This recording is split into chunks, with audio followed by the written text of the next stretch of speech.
हम जब अय्यूब की किताब को पढ़ते तो अय्यूब के साथ लंबे समय तक, है ना, फिर 9 महीने तक उसके साथ लंबा स्ट्रगल चलता रहा, उसकी इम्तिहान चलता रहा, सब कुछ उसका नष्ट हो गया, लेकिन वो उस आखिरी शब्द को सुनना चाहता है जो अय्यूब ने कहे थे अपनी पत्नी को कि मैं अपनी माँ के गर्भ से नंगा आया था, नंगा ही चला जाऊंगा। क्या मैं लेकर के आया था कि मैं लेकर के क्या जाऊंगा? आमीन। परमेश्वर ने दिया, परमेश्वर ने लिया, परमेश्वर का नाम धन्य हो। आप समझिएगा, सपोज कीजिएगा कि ये $1 है, ये 1000 का नोट है, ओके, 1000 का नोट है ये, और मैं कहूंगा कि कंपनी में कहा गया कि इसे कौन लेगा, तो सबों ने हाथ बढ़ाया, मैं लूंगा, मैं लूंगा, मैं लूंगा, ओके।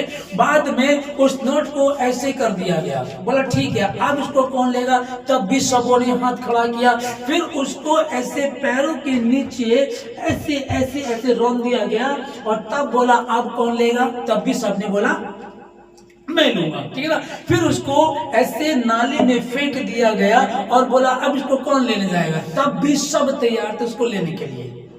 हालेलुया, ठीक है ना। अब ध्यान से समझिएगा कि मात्र 1000 का नोट है जिसको लेने के लिए हर आदमी तैयार है, हर आदमी तैयार है, कोई भी मना नहीं कर रहा, चाहे वो करारा नोट है, चाहे वो पुराना नोट है, चाहे वो भिखारी के हाथ में था, चाहे फटा हुआ है, चाहे वो किसी जुआरी के हाथ में था, उससे सब लेने के लिए तैयार है। क्या इसकी कीमत कम हुई?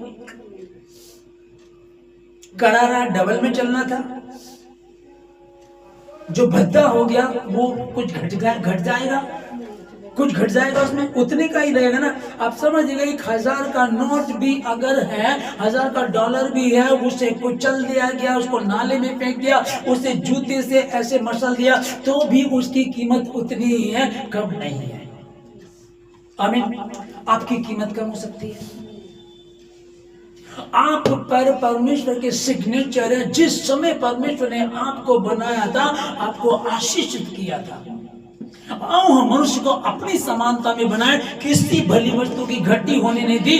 पहले तो परमेश्वर ने वाटिका को बनाया था, उसके बाद परमेश्वर ने आदम को बनाया। पहले पेड़ पौधे, मछली, फ्रूट सब कुछ तैयार कर दिया, उसके बाद परमेश्वर ने आदम को बनाया था। अब सोचिए, क्या मेरे और आपके लिए वो सब आशीषें नहीं होंगी? क्या वो बरकतें नहीं है? हालेलुया। क्या आपके बच्चे नहीं बदलेंगे? क्या आपका कारोबार चेंज नहीं, मतलब आशीषित नहीं हुआ? क्या आपकी नौकरी नहीं लगेगी? क्या आप हमेशा फेल होते रहेंगे? तुम बैठे किसके नजदीक हो? बस इस बात पर थोड़ा सा विचार, मैं बैठा किसके नजदीक हूँ? मैं हूँ कौन? पहले मैं जान लूं कि मैं हूँ कौन। क्या मैं परमेश्वर का हूँ? क्या वाकई परमेश्वर ने अपने हाथों से मुझे बनाया? इस वचन को हम पढ़ रहे हैं, क्या वाकई ये सच है? क्या ये सच है, या फिर यूं ही हम लोग बस ऐसे ही बस टाइम बर्बाद कर रहे हैं, टाइम पास कर रहे हैं? नहीं, ये सत्य वचन है, लेकिन उन्हीं के लिए जो उसको लेने चाहते हैं। 2 लोग 1 जनवरी को 2 लोगों की बात चल रही थी। एक वो है जो दुष्ट हैं, हवा से, पवन से उड़ाए जाते हैं, और दूसरा जो पहले में आता वो है जो यहोवा का भय मानता है, व्यवस्था पर मनन करता है, और वो ठट्ठा करने वालों की, व्यभिचारियों की, गलत संगति में नहीं बैठता, उनके मार्ग पर नहीं चलता है। वो किसके समान होगा? मैंने बताया आप लोगों को, प्रभु के दास ने मेरा नंबर फेसबुक से निकाल करके मुझसे उधार मांगा है।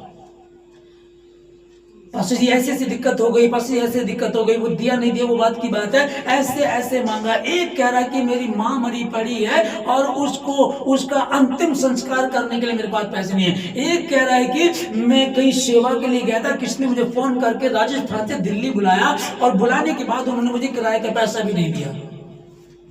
एक कह रहा है कि मेरी तबीयत खराब है, मैं बीमार हूं। ये अभी इसी वर्ष की बात बता रहा हूं मैं आपको,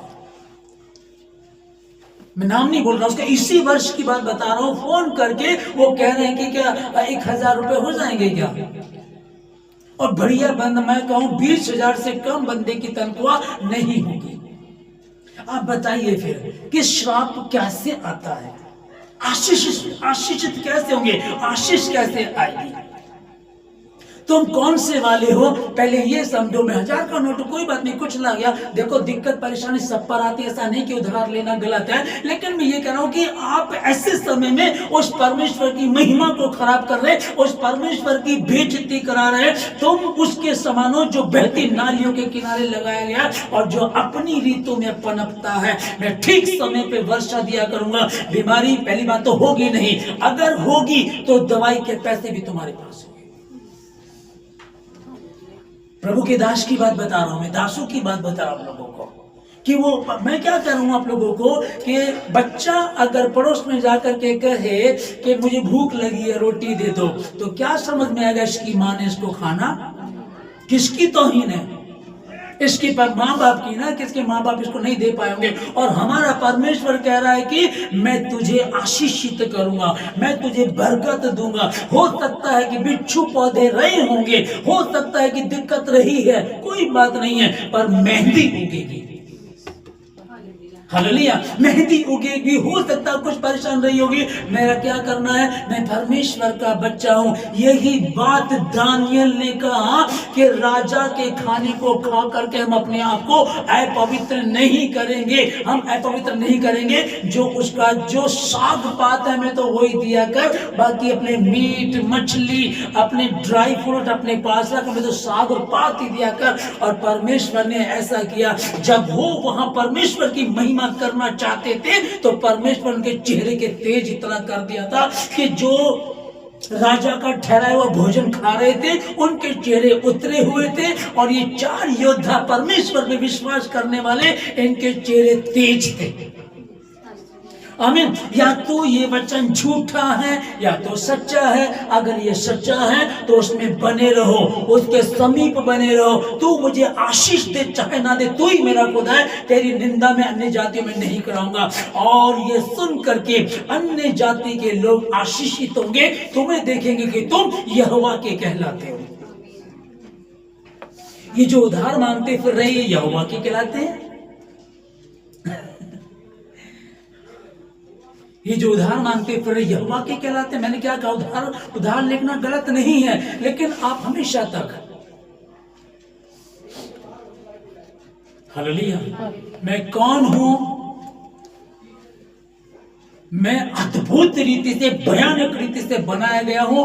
परमेश्वर में आने से पहले हो सकता है कि मैं कुछ कमजोर था, ना समझता, दिक्कतें थी, कुछ गरीबी थी, कुछ लाचारी थी, कुछ शर्मिंदगी थी, कुछ हमें नहीं पता था। लेकिन जैसे ही हम परमेश्वर में आए, आप समझिएगा, जब तक अंधकार में थे, घर में लाइट नहीं थी, घर में घुसते थे, घुसे और वो बेंच रखी है वो लग गई, इधर को गई, इधर को सर लग गया। तब जब तक अंधेरा था तब लग गया, ठीक है, हो सकता था, अंधेरे में थे। लेकिन जब रोशनी में आ गए उसके बाद भी तुम जाते हो, फिर तुम्हें बेंच लग गई, फिर तुम्हें दीवार लग गई। इसका मतलब आप अभी भी रोशनी को पहचान नहीं सके।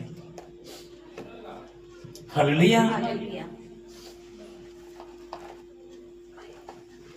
मैं तुम्हारा परमेश्वर यहोवा हूं और मैंने तेरा नाम लेकर के तुझे बुलाया है। तुमने मुझे नहीं परंतु मैंने तुम्हें चुना है। हालेलुया। सर्वशक्तिमान परमेश्वर में धन्यवाद देता हूं पिताजी सारी बातों के लिए, आज की सुबह के लिए, सुंदर समय के लिए, आज के पवित्र वचनों के लिए परमेश्वर, कि प्रभु जितने लोग इस समय भवन में, भवन के आसपास सुन रहे हैं, जितने ऑनलाइन सुन रहे, परमेश्वर में इन लोगों ने जब ध्यान से वचन को सुना, मैं फिर से परमेश्वर आपके वचन से इनको बता देना चाहता हूं कि परमेश्वर ने तुम्हें इसलिए अडॉप्ट किया, इसलिए गोद लिया कि ताकि तुम परमेश्वर की महिमा को कर सको, तुम उसकी पत्रियां हो, चलती फिरती पत्रें। लोग तुम्हें पढ़ते हैं, लोग तुम्हें चाहते हैं। मेरे प्रभु इन सबों को आशीषित करें। अभी तक भी यदि ये अनजाने में, जाने में गलती कर रहे थे तो प्रभु जी इनसे बातें करें, इनको धोकर के सिद्ध करें। और आज के वचन के द्वारा परमेश्वर ये बहुत ऐसे आशीषित हुए हैं परमेश्वर, और इस बात को जान लें कि परमेश्वर ने कहा है कि मैं अपने पहाड़ी के आसपास के स्थानों को आशीषित करूंगा, ठीक समय पर उनके लिए वर्षा किया करूंगा और वो वर्षा आशीषों की होगी। तो बहुतेरी जातियों को उद्धार देगा। परंतु स्वयं तुझे उधार लेना ना पड़ेगा।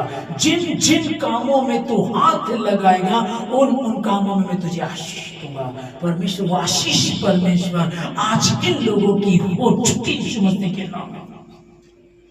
हमने सुना कुछ प्रभु के दास, कुछ प्रभु के लोग उधार मांग रहे हैं, लोगों का उधार लेकर के भी नहीं दे रहे हैं, जबकि आपका वचन बता रहा है कि तुम ईमानदार बनो, परमेश्वर की महिमा के लिए कार्य किया करो, तो भी लोग गड़बड़ी कर रहे हैं। प्यारे प्रभु, उन प्रभु के दासों के लिए प्रार्थना करते हैं परमेश्वर कि प्रभु तेरे वचन को समझ नहीं पा रहे, जान नहीं पा रहे, ये वचन उनके जीवन में भी काम करे, उनके जीवन में भी काम करे कि प्रभु तूने कहा कि तू बहुत तेरी जातियों को उधार देगा, तुझे स्वयं उधार किसी से लेना ना पड़ेगा। मैं उधार क्यों मांग रहा हूँ, क्यों मैं मांग रहा हूँ उधार, मैं क्यों क्यों क्योंकि मैं तेरा बच्चा हूँ, देव तू मेरा पिता है, मैं तेरी संतान हूँ परमेश्वर, तू मेरी जरूरत को पूरा करेगा। तूने कहा परमेश्वर, जब हम ऐसा कहेंगे, जो लोग भी हैं जो अभी तक भी समझ नहीं पा रहे हैं, क्योंकि प्रभु ने कहा मेरी प्रजा मेरे ज्ञान के ना होने के कारण नाश हुई जाती है। प्रभु राजा उन सबों को संभाला, जितने हमारे भवन में, इन सबों को आशीष दे परमेश्वर। 30 नहीं 60 नहीं 100 गुणा के आशीष के लिए हकदार है परमेश्वर। इनको संभालें, जितने ऑनलाइन सुन रहे इन सबों को आशीष देते यीशु मसीह के नाम में। खुदावन इस वर्ष में प्रभु जी चौथे दिन में, फर्स्ट संडे में, जब हमारे परमेश्वर आज से वायदा करें खुदावन तेरे समीप बने रहेंगे, तेरे प्रति ईमानदार रहेंगे, और जो आशीष आज आपने दिए यीशु मसीह के नाम में, यीशु मसीह के नाम में, जो ये कह करके रिसीव कर रहे हैं कि हम परमेश्वर के प्रति ईमानदार रहेंगे, उसका वचन हम में बना रहेगा और वो हम उसमें बने रहेंगे। इस कारण ये आज का वचन पूरी रीति से हमने पूरा होगा। यीशु मसीह के नाम में सबको आशीष देता हूं, यीशु मसीह के नाम से प्रार्थना करता हूं।